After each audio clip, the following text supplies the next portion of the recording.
Hi everyone, and welcome into Mad Sports. Today we're going to be talking about Nebraska's 2026 potential signing class, who these players are, where they're from, and what they could potentially mean for this upcoming season.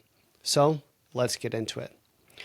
We are looking at the 108th composite ranked recruiting class in the country. Not a great ranking as of right now, but it's a small class. We only have 9 hard commits, and a lot of this information that I pulled was from 24/7 Sports. So we have 9 hard commits. The first one we're going to talk about is Danny Odom. He's a 5-star corner out of Orlando, Florida. He's first ranked nationally.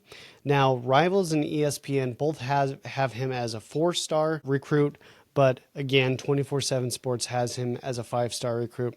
I think Danny Odom is going to be extremely important to this team. He's the highest ranked recruit in the class, obviously, but I think since he's going to be an early enrollee, he's going to come in and, he'll potentially even be here for bowl practices.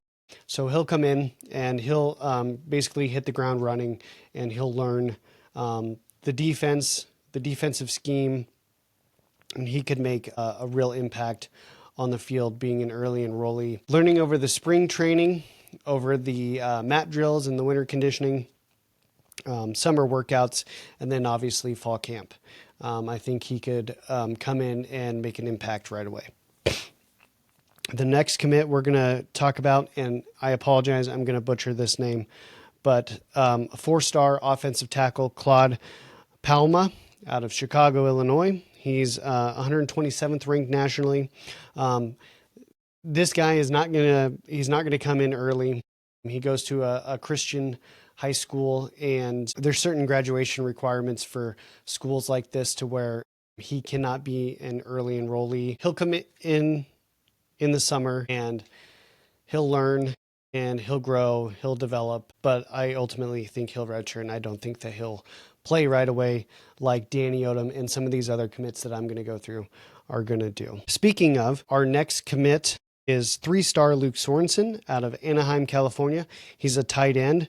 He's not nationally ranked, but he is going to be an early enrollee. And with that, I think that he's going to develop enough to where he can make an impact on the field next year. With Heinrich Harper graduating and Luke Lindenmeyer coming back, after Luke Lindenmeyer, there aren't many other tight ends on this roster that have truly made an impact. Mac Markway has been injured since he's transferred here from LSU. Carter Nelson is still young, and I think he's still a little bit undersized. And even though I think he's going to get more playing time in the 2026 season, we need somebody else who can come in and make an impact right away. And I think Luke Sorensen will do that here out of Anaheim. Next up is Rex Waterman. He's also an offensive lineman, another tackle, a 3-star out of Chandler, Arizona, not nationally ranked. Again, he's going to be another developmental player. Moving on, we have 2 wide receivers committed in this class. The first one is Neelan Scott. He's a 3-star out of Powder Springs, Georgia. Not nationally ranked, but he's a bigger body wide receiver, and I think he could come in for the bowl practices, learn the ropes, especially under Dana Holgerson's offense, come in, really hit the mat drills hard, go through spring training, summer workouts, and be ready for fall camp and potentially make an impact right away on the field. The other one is Larry Miles. He's also a 3-star. He's out of Orlando, Florida, not nationally ranked. He's a smaller guy, more of a speedster. I don't think that he's going to make as much of an impact as Neelan Scott is right away.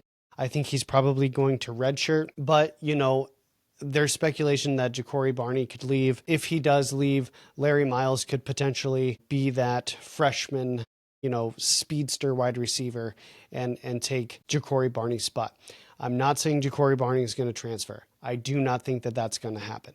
However, if it does, I'm just saying Larry Miles, who is also out of Florida, who is also a smaller speedster wide receiver, can come in and supplement that. Moving on to our last offensive lineman in the class, 3-star Hayden Ainsworth out of Biloxi, Mississippi. He's not nationally ranked. Again, with these offensive linemen, usually they are developmental players, and I think Hayden is going to be one of those. Moving on, our lone in-state commit is Chase Reynolds.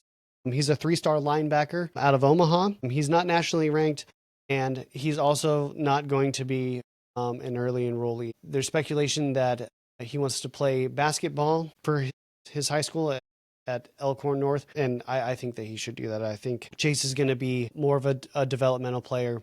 I think he really needs to hit the weight room and the nutrition side of things pretty hard. As he comes in here, I think he's going to redshirt, and he's just going to develop. Last but certainly not least, Jamal Rule. He's a 3-star running back out of Charlotte, North Carolina. Jamal is interesting because I do think that we are going to need another running back in this class. I don't think that we're going to get it with a signee, but I do think that we're going to get another 1 or 2 in the transfer portal, especially with the rumors that Emmett Johnson could leave for the NFL. I think Jamal Rule is that bigger bruising back that we lost when Dante Dowdell transferred to Kentucky. There is speculation that Dante Dowdell could transfer back to Nebraska from Kentucky now that Mark Stoops has been let go as the head coach. I do not foresee that happening. I think that with Jamal Rule, we are going to add another transfer running back when the transfer portal opens up in January, but I do not think that Dante Dowdell is going to be that transfer running back. Just some notes here. We are the 17th ranked recruiting class out of 18 in the Big Ten. Again, like I had mentioned, 11th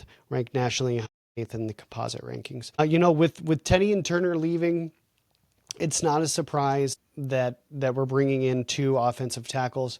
Even though they are developmental players, we need to continue to bring in offensive linemen as we experience attrition and these players leave to graduation. Again, Rocco Spindler leaving.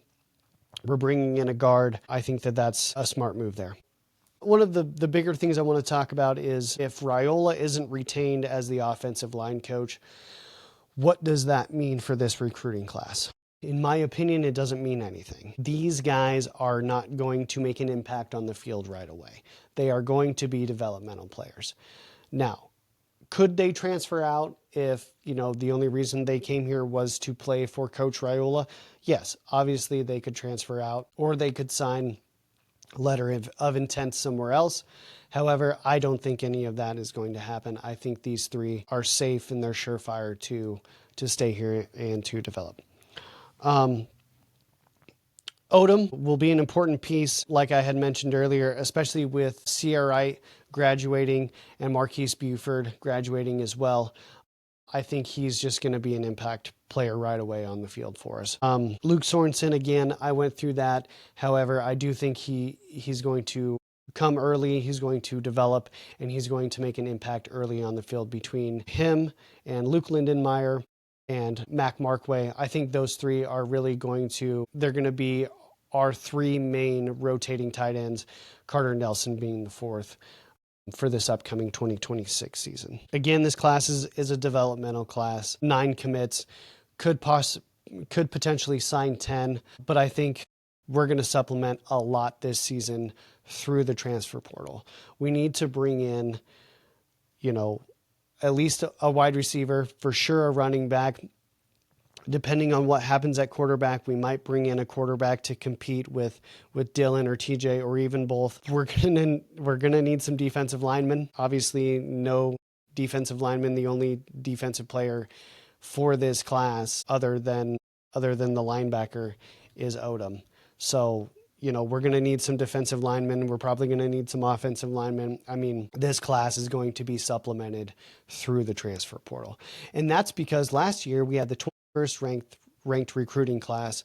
And for 2027, right now we sit at the 5th ranked recruiting class. So it makes sense that this class is 100. It's a developmental class. We're going to be supplementing with the transfer portal.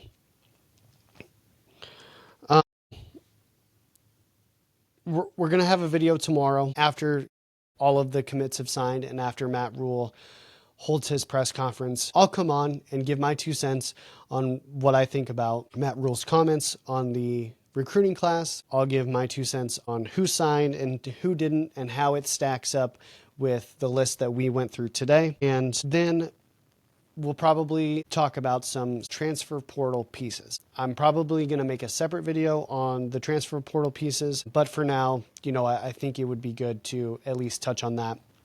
Who could transfer out, who could transfer in, what the needs are, etc. So with all of that said, thank you so much for watching Mad Sports. If you like the video, give it a like. Consider subscribing. This is my first video, so obviously it's a little bit clunky.